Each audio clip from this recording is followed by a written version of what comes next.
Qui dit vessie, qui dit urine, dit marquage de territoire. En effet, chez un certain nombre d'animaux, et n'oublions pas que nous avons encore une part instinctive animale, eh bien, les urines servent à marquer le territoire. Donc, ici, il va y avoir deux grands ressentis. D'une part, d'un côté, le ressenti d'envahissement du territoire et d'autre part, le ressenti que je n'ai pas de territoire sécure, pas de place, et ça c'est à mettre en lien avec des traumatismes d'abandon et d'exclusion, et j'en reparlerai tout à l'heure avec des exemples concrets.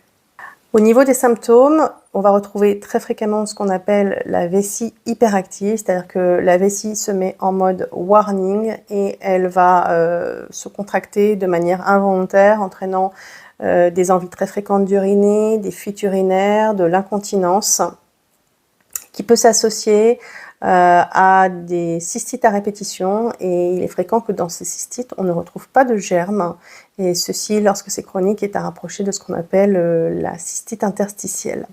Ici, très clairement, la vessie s'agite, la vessie est en mode panique car la personne n'arrive pas à mettre les limites de son territoire. Donc, l'inconscient biologique va se mettre à vouloir uriner partout, tout le temps, pour indiquer à la personne qu'elle a dépassé les limites de mon territoire. Et mon territoire, ça peut être ma vie, face à des personnes qui sont intrusives, exigeantes, manipulatrices. Ça peut être ma maison, ma voiture, mon travail, ma chambre, mon corps, etc., etc.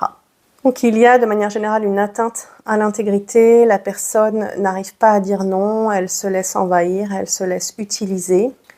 Ce qu'il va falloir aller explorer, c'est quelles sont les peurs que la personne a si jamais elle met ses limites. Qu'est-ce qu'elle a peur de perdre en particulier? Il y a cette personne, par exemple, qui raconte que dans le cadre de son mariage,